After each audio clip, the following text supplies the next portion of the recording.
그래서 저 오픈 AI에 저 이제 연구하시는 분들 중에도 이제 일리아 서치키버라는 분이 있어요. 그분이 저걸 보고 강한 확신이 들었다는 거예요. 얘가 단순히 텍스트만 계속 외우게 학습을 시켜도 감정을 이해하게 되더라.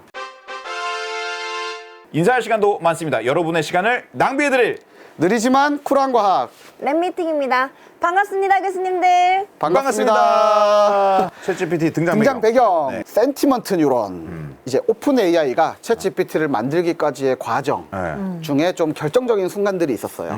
그 얘기를 좀 해볼게요. 예. 2017년에 센티먼트 뉴런이라는 걸 발견을 했는데 한번 볼게요. 그 오픈 AI에서 뭘 학습을 하고 있었냐면 아마존의 리뷰 데이터라는 게 있어요. 아마존 리뷰 데이터가 뭐냐면 그냥 디스 이즈 뭐 좋아요 안 좋아요 원더풀 뭐 이런 리뷰 데이터 쭉 있을 거잖아요. 그거를 학습을 하는데 얘도 언어 모델을 학습한 거예요. 그래서 어떻게 학습했냐면 THI가 들어오면 S가 나가야 돼 이런 걸 학습을 하고 있었어요. 네네. 그런 걸 학습을 하다 보면 중간에 뉴런의 값을 볼 수 있을 거잖아요. 그 뉴런의 값을 한번 뽑아본 거예요. 저 빨간색 그림 있죠. 예. 패딩 벡터는 저 노드 여러 개였잖아요. 뭐 예. 3개, 4개를 뽑는다 네, 그랬잖아요. 한 줄이었죠. 근데 뉴런 하나예요. 그냥 싱글 뉴런. 저 하나의 값을 봤는데 자, 이 모델은 뭐냐? 다시 얘기할게요. 이 모델은 THI가 들어오면 S를 내는 모델이에요. 그냥 그 언어 모델이에요. 근데 저 싱글 뉴런의 어떤 값을 본 거예요. 뭐 마이너스부터 플러스까지 쭉 값이 있겠죠? 예. 값을 봤어요. 그렇게 했더니 그 결과를 봤는데 저게 이제 빨간색은 음수값, 초록색은 양수값이에요. 저 모델은 다시 얘기하면 한 글자 들어오면 한 글자 나가는 거예요. T가 들어오면 H가 나가고요. 그 다음엔 TH가 들어왔으니까 I가 나가고 S 나가고 이렇게 쭉 이렇게 다음 글자 예측하는 거예요. 저게 리뷰 데이터에서. 예. 근데 그러고 나서 그 중간에 뉴런 값이 어떻게 변하는지 봤는데 이제 뉴런 값이 점점 커져가지고 초록색이 됐다가 다시 작아졌다가 빨간색으로 바뀌잖아요. 근데 저게 긍정적인 멘트는 초록색이고 부정적인 멘트는 빨간색이에요. 그러니까 이 모델은 뭐 하는 모델이냐면 단순히 다음 글자를 예측하는 거예요. 이때까지 들어온 글자를 기반으로 다음 글자를 예측하는 모델을 만든 거예요. 그러니까 통계적 앵무새 같은 걸 만들고 싶었던 거죠. 리뷰를 그냥 생성하고 싶었던 거예요. 그렇게 학습을 했는데 중간에 뉴런 값을 봤더니 얘가 긍정적인 어떤 분위기에서는 값이 커지고 부정적인 분위기에서는 값이 작아지더라. 왜 그렇게 되지? 왜 그렇게 될까요? 한번 잘 생각해 보세요. 이것도 이유를 추정해 볼 수 있어요. 아, 그래요? 얘가 해야 되는 일은 그냥 다음 글자를 예측해야 되고 네. 그게 에라율인 거예요. 그 오차율. 그 오차율을 줄이기 위해서 다음 글자를 다음 글자가 되려면 긍정문, 부정문 이것들을 완성시키는 그 단위가 돼야 돼서 그런가? 그러니까요.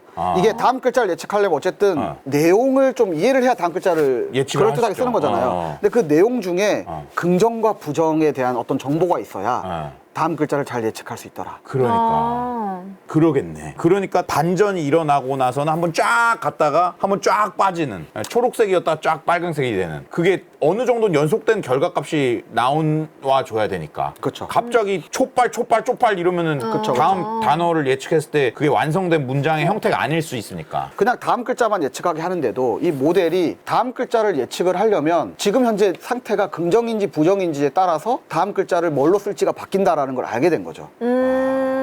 근데 그걸 사람이 시켰냐? 사람이 시킨 게 아니에요. 너무 신기하다. 그러니까. 사람은 발견을 한 거예요. 그래서 저 오픈 AI에 연구하시는 분들 중에도 이제 일리아 서치키버라는 분이 있어요. 그분이 저걸 보고 강한 확신이 들었다는 거예요. 원래도 언어 모델에 대한 확신이 있었는데 얘가 단순히 텍스트만 계속 외우게 학습을 시켜도 감정을 이해하게 되더라.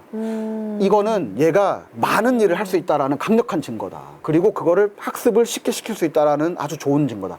무슨 말이냐면 학습을 시킬 때 어려운 방법은 뭐냐면 이런 거예요. 야, 이런 문장은 긍정적인 거야. 이런 문장은 부정적인 거야. 이렇게 알려주는 건 어려운 거거든요. 그건 비용이 많이 들어요. 내가 문장 몇 쪽에 대해서 사람이 그 라벨링 한다고 하거든요. 그러니까 다 가르쳐줘야 되잖아. 이 문장 몇 쪽에 대해 사람이 다 이건 긍정이야 부정이야 다 가르쳐줘야 되잖아요. 그러면 얘가 W를 찾을 수는 있겠죠. 하지만 사람이 주는 그 긍정 부정 자체가 사람마다 다를 수도 있고 정답도 아니고 일단 그걸 라벨러들을 고용해서 쓰는 비용이 너무 크잖아요. 그러니까 학습시키기가 너무 힘든 거예요. 근데 저건 어떻게 된 거냐? 야, 그럴 필요가 없다.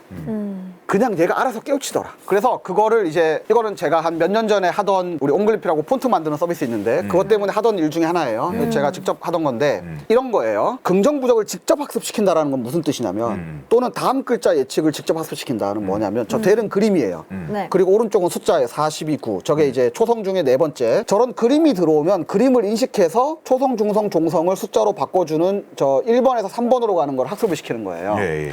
근데 저걸 학습을 시킬 때는 어떻게 하냐면 물론 사람이 라벨링 할 필요는 없어요. 왜냐면 내가 42구를 알고 있고 이미 그거에 의해서 저 그림이 그려지기 때문에 컴퓨터에서 저 그림을 주고 42구가 나오게 폰트를 인식하는 걸 만들려고 하는 거예요. 아. 저거를 만들면 뭐가 좋냐. 내가 손으로 막 써도 그 손으로 쓴 거를 그림을 주면 걔가 초성은 뭐고 중성은 뭐고 종성은 글자를 인식하는 거죠. 그쵸. 그런 걸 만들기 위해서 만든다. 그러면 저렇게 1번과 3번을 학습하는 거예요.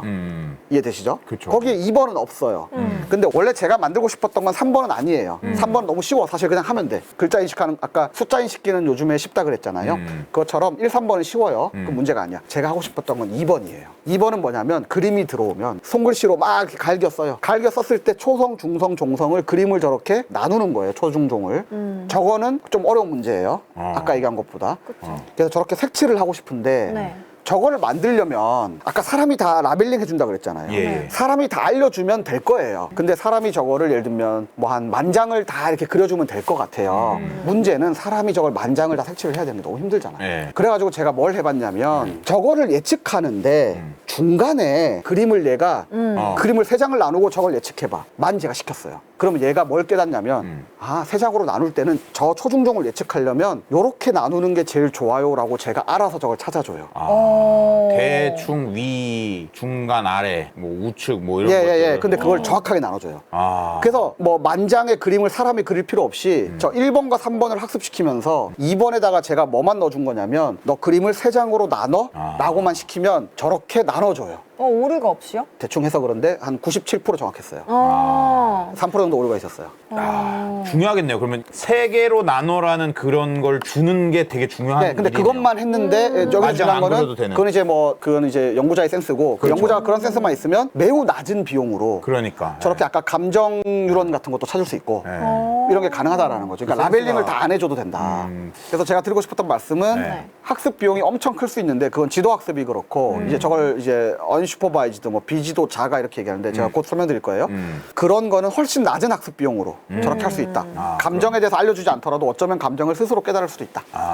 그렇군요. 트랜스포머. 자, 지금 챗 GPT가 나오게 된 배경, 결정적인 몇 가지를 얘기하는 거예요. 예. 챗 GPT는 오픈 AI에서 만들었는데 예. 거기서 쓰고 있는 동그라미 화살표 구조 있죠. 예. 네. 그런 걸 모델의 구조라고 하는데 모델의 모양, 그 모양 중에 요즘 모델계를 휩쓸고 있는 뭐 연구 논문의 한 8, 90%가 저거라고 하는 그 모델이 트랜스포머예요. 그래서 트랜스포머를 이해하면 참 많은 걸 이해할 수 있어요. 근데 트랜스포머를 이해하려면 너무 시간이 오래 걸리기 때문에 제가 대강만 말씀드릴게요. 네. 트랜스포머는 오픈 AI가 만든 게 아니라 구글이 만들었고요. 2017년에 만들었어요. 자, 원래 번역을 하려면 네. 원래 어떻게 했는지 말씀드릴게요. 예. 아까 단어는 이해했는데 문장은 참 이해하기 힘들다 이런 말씀을 하셨어요. 양님이. 네네. 이게 그건데 10년 전에 번역기는 이랬어요. 한번 잘 보세요. 아, 영상. 번역을 하는 거예요. 어. 프랑스어가 들어가요. 한 단어씩. 네. 그러면 저 인코더라는 게 컨텍스트라는 걸 만들었고 디코더가 영어를 뱉어내요. 예. 다시 한번 재생해 볼게요. 다시 한번. 프랑스어가 한 단어씩 들어가요. 인코더로. 그러면 컨텍스트라는 게 노란색으로 나와요. 그 다음에 디코더에 들어가서 영어를 뱉어내요. 저게 뭐냐면 문장이 아무리 길어도 그 긴 문장을 저 인코더라는 녀석이 다 숫자로 바꿔주는 게 결국에 예. 숫자를 숫자로 바꿔주는 거예요. 네. 영상 인코딩 한다고 하잖아요. 네네네. 그것도 숫자를 숫자로 바꾸는 거거든요. 네. 문장 전체를 여러 단어가 들어오는데 네. 그거를 아까 그 노란색 컨텍스트라는 거 있죠. 하나의 벡터로 바꿨다는 거예요. 그걸 문장 벡터라고 하는데요. 예. 여기선 컨텍스트 벡터라고 하고 모든 문장을 여러 개의 숫자로 바꾼 거예요. 그러니까 마치 뭐라고 표현될까? 만약에 메시가 한 단어라고 치면 그 메시 한 단어에 아까 뭐 피처가 100개가 있어서 메시 하나는 단어 100개로 바뀌었잖아요. 근데 아르헨티나라는 팀이 있어요. 네. 메시도 있고 누구도 있고 누구도 있고 이게 문장이라는 게 여러 단어가 있잖아요. 이 여러 축구 선수들을 네. 하나의 벡터에 담으려고 해버린 거예요. 쟤는. 그러니까 음. 아르헨티나 팀이 들어오면 거기서 다시 메시 뱉고 뭘 뱉고 해야 되는데 네. 그거를 하나의 벡터에 다 압축을 해버린 거예요. 그래서 저 여러 단어들이 쭉 들어오면 그 단어를 다 하나의 벡터로 바꾼 다음에 이 벡터를 다시 디코더라는 게 다시 영어로 바꾸는데 네. 이 바꾼 영어가 원래 그 정답 영어란 거 있잖아요. 네. 정답 영어는 사람이 준 거예요. 이 사람이 준 영어랑 잘 일치하느냐 오차율을 줄이도록 막 학습을 하면 오차율을 줄이게 학습하는 거잖아요. 어차피. 네네. 그러다 보면 이 컨텍스트 벡터가 좋아지더라. 그러니까 한 여러 개의 단어들을 한 컨텍스트 벡터에 담을 수 있더라. 여러 선수들을 하나의 벡터에 담을 수 있더라라고 이제 해서 만든 게 저거예요. 근데 그래서 되긴 했는데 네. 저게 그나마 그 당시엔 제일 좋은 번역기였는데 네. 네. 근데 아무래도 한계가 있었어요. 네. 여러 그 단어들을 한 벡터로 바꾸다 보니까 좀 번역의 퀄리티에 한계가 있었던 거죠. 그래서 이건 구글이 2017년도에 만들었는데 그 만들게 된 배경은 그 전에는 저렇게 한 벡터에 다 담았어요. 그랬더니 잘 안 되더라. 그래가지고 이제 2014년에 어텐션이라는 게 나왔는데 저 어텐션이라는 게 뭐 집중 이런 거잖아요. 예. 네. 내가 영어로 번역할 때 사실 문장이 길다고 생각해봐요. 사람도 이런 거예요. 아까 그 이 전 거는 사람이 한 문장 다 봐요. 네. 그 다음에 덮어 이거를. 그 다음에 다시 영어로 번역해야 돼. 이게 쉽지 않을 거잖아요. 네네네네. 한 문장 보고 나서 내 머릿속에 집어넣고 덮은 다음에 번역해야 돼. 문장이 길어지면 어렵겠죠. 그게 한 벡터의 문제예요. 이게 어텐션은 뭐냐면 안 덮고 그냥 놔둬요. 그걸 놔두고 내가 번역하면서 집중해서 어디를 볼지를 계속 이렇게 보는 거예요. 그래서 이번엔 내가 스쿨이라는 걸 번역을 하려면 스쿨은 학교에서 왔잖아요. 그러면 학교가 있었네? 스쿨로 해야지 하고 또 이렇게 보고 이렇게 하는 거. 그게 어텐션이에요. 그래서 그 전 슬라이드에서는 한 벡터로 가는 게 문제였는데 네. 이건 한 벡터로 가지 않아요. 그림을 한번 볼게요. 재생해서. 자, 한 벡터로 안 갑니다. 잘 보세요. 네. 한 단어가 들어가고 한 벡터가 나왔어요.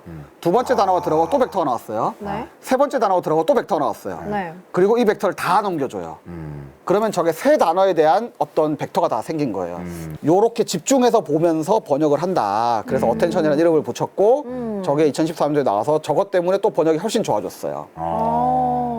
자, 그 다음에 이제 트랜스포머인데 그리고 또 3년이 지났어요. 네. 2017년도에 트랜스포머가 나왔는데 트랜스포머는 뭐냐면 Attention is all you need라는 논문에서 나온 건데 저 말대로 이 전 2014년도에는 어텐션도 썼지만 그 전에 이렇게 컨텍스트 벡터라는 것도 그대로 남아 있었어요. 아까 그 노란색 박스. 예, 네. 예. 노란색 박스도 쓰고 어텐션도 썼어요. 네. 근데 야 노란색 박스도 없애도 되겠다. 사실 아까도 얘기했지만 이유가 없기 때문에 그냥 해보는 거예요. 없애볼까? 없애봤는데 잘 됐어.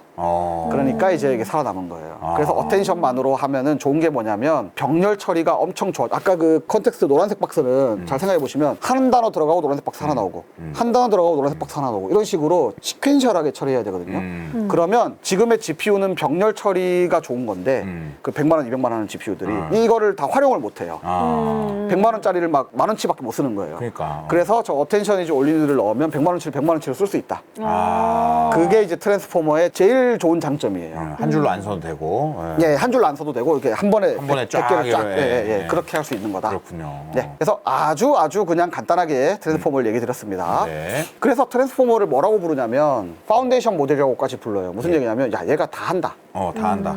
퀘스천 앤서링도 하고 정보 추출도 하고 이미지의 해설도 해주고 그런 거 얘가 트랜스포머로 다 되더라. 예. 그래서 트랜스포머가 짱이다. 약간 짱이다. 요즘에 그런 분위기로 가고 있는데 제 예상은 몇 년 내로 또 다른 거 나온다. 왜냐하면 트랜스포머도 대단한 이유가 없다. 그래서 이제 인서트 GPT 이게 마지막 그 이유인데 2021년도에 챗 GPT가 나오기 전에 네. 오픈 AI에서 이 연구 결과를 발표했어요. 예. 뭘 하는 거냐면 원래 기본적으로 언어 모델이란 거는 비지도 학습만 하는 거예요. 네. 구멍 뚫기예요. 비지도 학습은. 그 노란색 구멍 뚫어놓고 안 될 다음에 뭐지? 뭐 이런 것만 맞추게 하는 거예요. 그러면 얘는 좋은 게 뭐냐면 라벨러가 필요가 없다. 사람이 정답을 알려줄 필요 없고 기계가 스스로 구멍만 뚫고 학습하면 된다.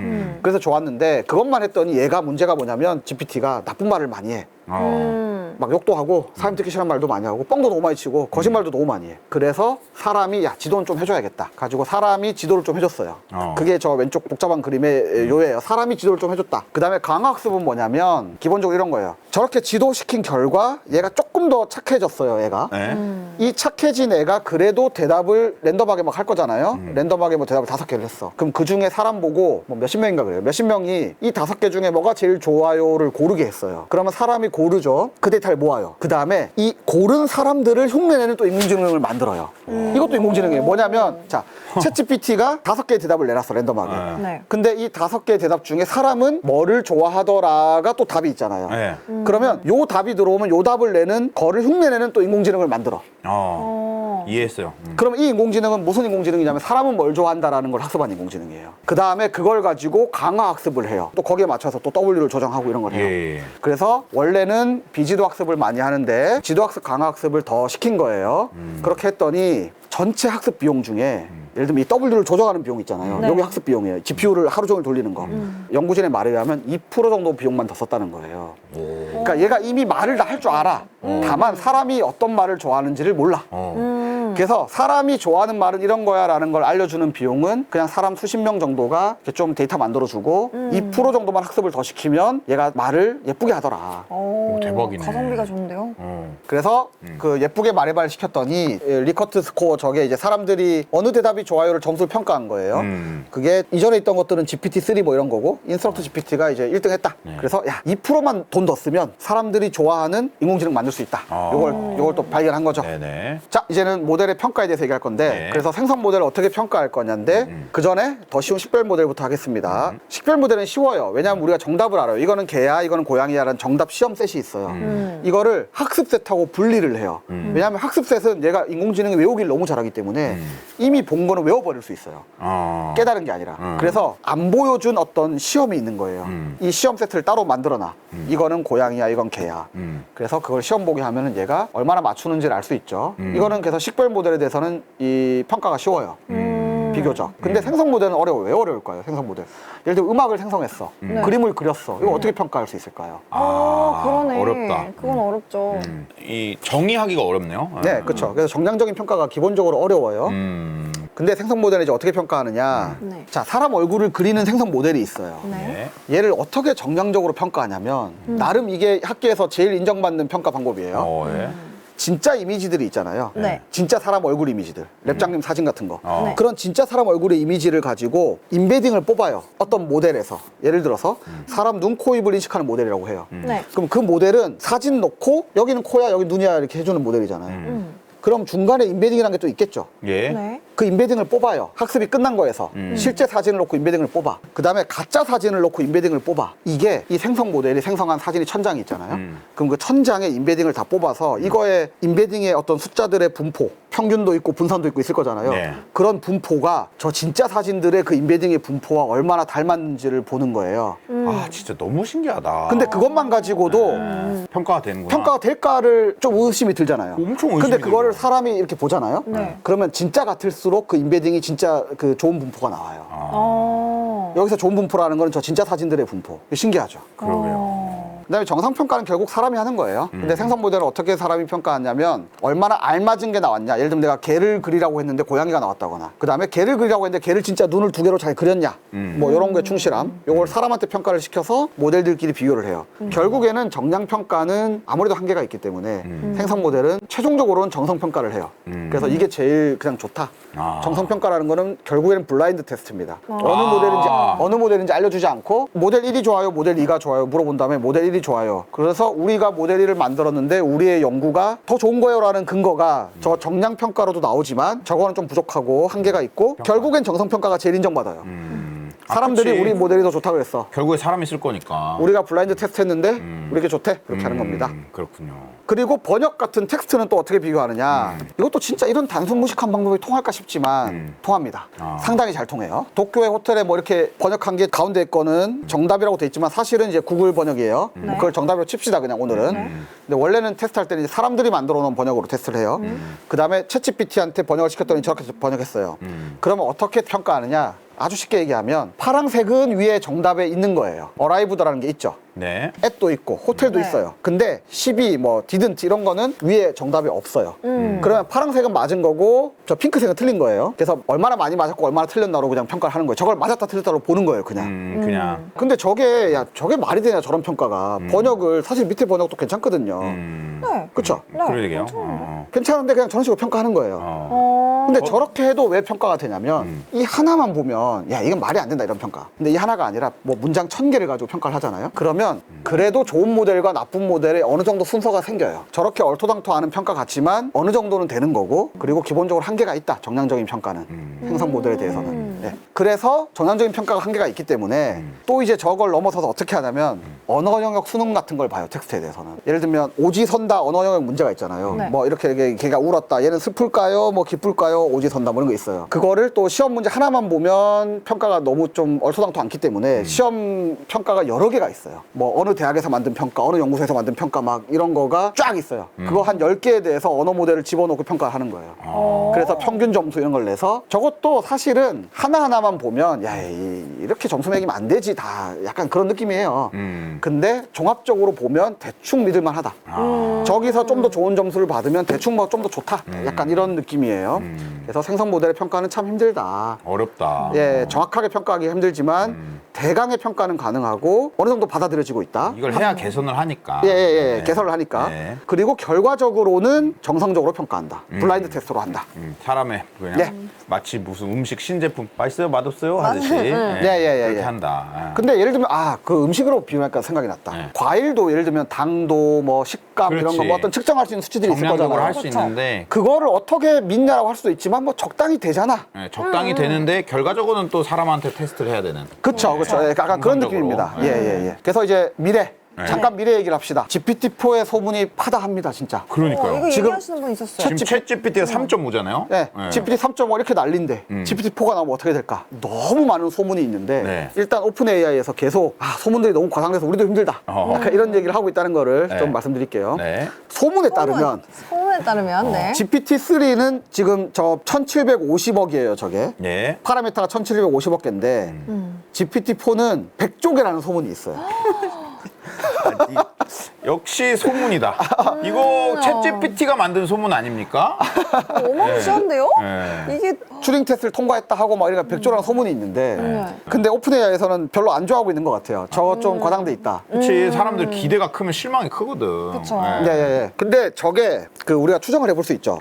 그렇죠. 1750억 개는 1조가 안 되잖아요. 0.1조라고 하면 0.1조에서 100조가 되는 건 좀 너무한 것 같아. 근데 하지만 그동안 어떻게 했는지를 볼게요. 네. 컴퓨터가 매년 빨라지잖아요. 예. 근데 이 인공지능 모델은 네. 사람들이 미친 듯이 돈을 쓰고 연구를 하고 있어서 너무 잘 되니까 그래서 돈을 엄청 계속 쓰는 거예요. 그래가지고 일이니까. 모델 크기가 매년 10배씩 커지고 있어요. 이게 Y축이 로그예요. 네, Y축이 로그예요. 10, 100이에요. 예. 2018년도에 봐도 1억이면 크다 그랬어요, 모델이.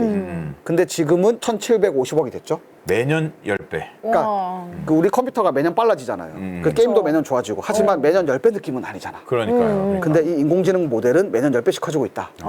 왜냐하면 사람들이 돈을 미친 듯이 쓰고 있다. 그래서 모델의 크기가 저렇게 커지고 있고 근데 이건 다 아시는 반도체 직접도는 이제 무어의 법칙에 따라 2년에 2배씩 네. 뭐 깨졌다는 얘기가 있지만 사실 아직까지 안 깨지고 있어요. 정확하게는 어떻게 되냐면 CPU 쪽에서 좀 깨져가지고 GPU가 그 바톤을 이어받았어요. 그래가지고 저 그래프도 로그 스케일인데 저 오른쪽에 보면 GPU가 많아요. 그리고 아까 학습이라는 게 W 조정하는 거랬잖아요. 네. W 조정하면 GPU를 열심히 그 펜 엄청 돌려가면서 막 열 엄청 내면서 학습을 시켜야 돼요. 예. 근데 GPU는 매년 빨라지잖아요, 당연히. 게임이 점점 좋아지죠. GPU가 매년 빨라지는데 그 빨라진 거 감안한 게 아니라 지금 저거 7년 전과 비교한 그래프인데요. 7년 전과 지금의 GPU가 똑같아 쳤을 때 그 W를 조정하는 데 필요한 그 학습량이 있잖아요. 이거는 딥러닝의 알고리즘, 딥러닝의 방법이 얼마나 좋아졌느냐거든요. 그러니까 딥러닝을 더 똑똑하게 할수록 W 조정하는 연산량이 줄는 거죠. 그게 7년 동안 44배가 좋아졌어요. 와. 그러니까 이거는 비용이 낮아지는 또 효과가 있는 거죠. 그러니까요. 7년 동안에 44배를 W 조정을 더 잘하게 됐어요. GPU가 똑같더라도. 근데 GPU는 7년 전보다 지금 한 10배는 좋아졌을 거예요. 그리고 학습 속도는 또 44배가 빨라졌다. 이러면 일단 한 440배 되잖아요. 네네네. 근데 모델은 1년에 10배씩 커지고 있어. 그러니까 돈이 엄청 들어가는 거죠. 그러네. 근데 인공지능이 너무 결과가 좋으니까 애들이 돈을 계속 넣어. 가성비가 나오니까. 어쨌든. 10억 넣던 거 100억 넣고 1000억 넣고 이러고 있는 거예요. 자, 1000억이 과장해서 하는 얘기가 아닙니다. 예. 예, 몇 천억 넣고 있습니다, 요즘에. 그리고 GPU는 또 얼마나 빨리 좋아지느냐. A100이라는 GPU가 2020년 올해 나왔고, H100이라는 GPU가 2022년에 나왔어요. 이거 엔비디아에서 만든 거예요. GPU 자체는 원래는 게임하는데 쓰는 GPU는 뭐 한 2배씩 좋아지고 이런 느낌이죠. 한 2, 3년 지나면. 예. 근데 인공지능용으로는 이제 막 연구가 시작하는 느낌이라 원래 뭐가 너무 없어, 원래. 그래가지고 막 좋아지고 있어요. 조금만 해도 좋아지는 거야. 예를 들면 지금 저 H100이 저렇게 좋아진 이유가 막 지금 보면 막 6배, 30배 이러잖아요. 저 그래프가 A100 대비 30배 좋아졌다 이런 거거든요. 예. 아니 어떻게 하드웨어가 2년 만에 30배가 좋아지나. 그게 왜 그러냐면 예를 들면 이런 거예요. 2년 전에는 트랜스포머 최적화가 안 돼 있었어. 근데 이제는 모두가 트랜스포머를 쓰기 때문에 GPU가 야 트랜스포머만 그냥 최적화를 해. 그러면 그건 완전 새로운 일을 한 거잖아요. 그렇죠. 그러니까 갑자기 트랜스포머 최적화를 했더니 30배가 좋아지고 약간 이런 거예요. 그러니까 막 모델은 엄청 커지고 GPU는 엄청 좋아지고 막 이게 동시에 일어나고 있는 거예요. 그래서 구글 얘기가 많이 나옵니다. 챗GPT 때문에 구글은 어떻게 하느냐. 그러니까 이거 궁금해요. 지금 계속 미래 얘기를 하고 있는데 네. 이제부터 보면 미래 얘기니까 네. 그냥 제 생각을 말씀드리는 겁니다. 네네네. 예, 제가 한 20년쯤 전에 제가 만들고 있던 게 첫눈이라는 검색 엔진이었어요. 네. 첫눈이 그러고 나서 네이버에 인수됐거든요. 네이버에 가서 제가 한 5년 동안 한 일이 뭐냐, 검색 서비스 만드는 일을 했어요. 예. 그래서 원래 검색 서비스에 대해서 제가 그 분야를 조금 알아요, 그 도메인을. 근데 원래 검색이라는 게 사람들이 기술적으로 보면 검색이라 그러면 키워드를 넣고 거기에 어울리는 문서를 찾아주는 거잖아요. 네. 기술적으로는 그래요. 검색이란 단어는. 하지만 실제로 사람들은 검색 엔진을 그렇게 쓰지 않아요. 이거는 네이버도 알고 구글도 알아요. 네이버는 지식인을 왜 만들었냐. 또는 구글은 요즘에 그런 거 아세요? 트럼프의 나이가 얼마예요? 라고 물어보면 바로 답이 나와요. 네. 네. 구글 나오잖아요. 네네, 이렇게 뭔가- 그거는 문서 검색이 아니에요, 사실은. 1 더하기 1을 검색하면 2가 나오잖아요, 그냥. 네. 뭔가 그 문서가 나오는 게 아니라. 그쵸, 그쵸. 아, 네. 그러니까 사람들은 검색 엔진에다가 기대하는 게 원래 옛날부터 10년 전에도 20년 전에도 검색이 아니었어요. 사람들은 검색이 그나마 제일 나으니까 그걸 쓴 거지. 그러니까 원하는 거는 그냥 답을 찾길 원해요. 그래서 구글도 점점 그 방향으로 왔고 네이버도 점점 그 방향으로 왔어요.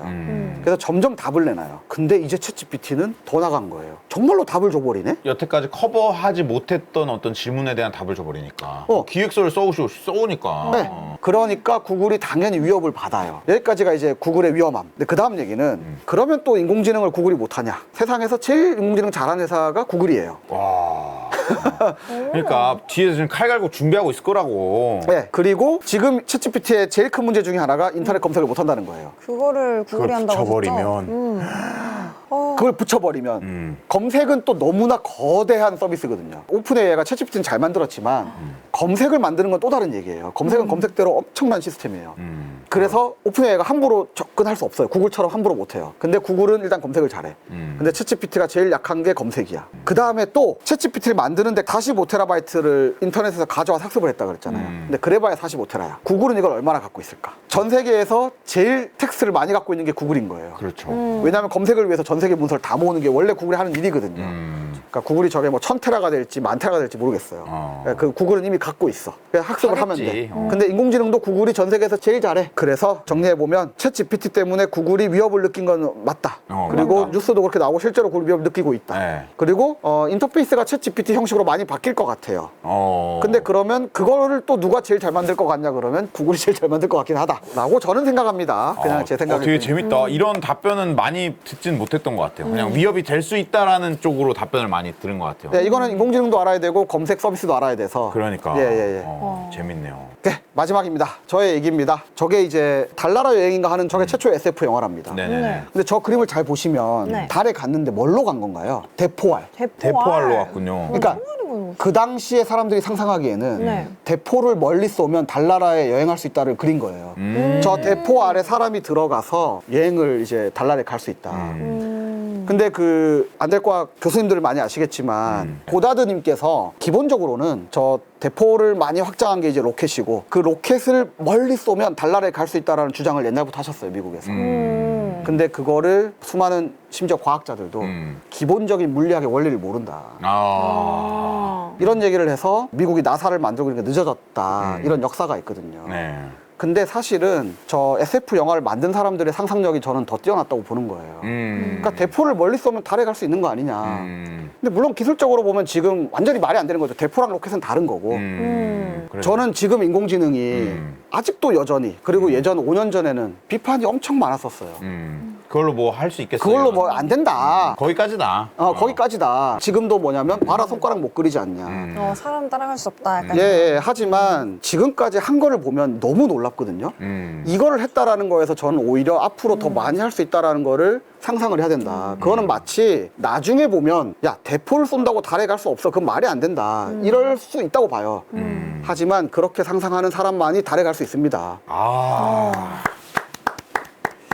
저희가 뭐 지금 막 챗 GPT, 뭐 스테이블 디퓨전 이런 인공지능 핫해져가지고 엄청 요즘 진짜 관심이 엄청 뜨거워졌잖아요. 근데 이거를 한 분들은 되게 오랫동안 해왔고 그리고 뭐 계속 발전이 있었던 거잖아요. 근데 그 지금 이제 사람들이 되게 관심이 되게 많아진 거고. 근데 앞으로 이 관심을 꺾지 않고 계속 보면서 우리도 이거 어떻게 잘 써먹지 혹은 어떻게 살아가야 되지 이런 고민과 함께 또 우리 남세동 대표님 계신 또 보이저 X 같은 또 우리나라 기업도 응원해야 되지 않겠습니까? 그럼요. 네. 잘 돼야 됩니다, 이게 진짜로. 미래인 것 같습니다. 네, 그리고 이런 지식들은 계속 저희가 사명감을 가지고 계속 이렇게 이렇게 방송을 만들 수 있도록 좀 노력을 해야 될 것 같고 또 해주실 거죠, 남세동 대표님? 아, 그럼요. 사명감 얘기하시니까 너무 좋네요. 아, 너무 감사합니다. 아, 너무 감사합니다. 인사할 시간 너무 많습니다. 여러분의 시간을 낭비해드릴 느리지만 쿨한 과학. 랩미팅이었습니다. 감사합니다, 교수님들. 감사합니다, 교수님들. 감사합니다. 고맙습니다.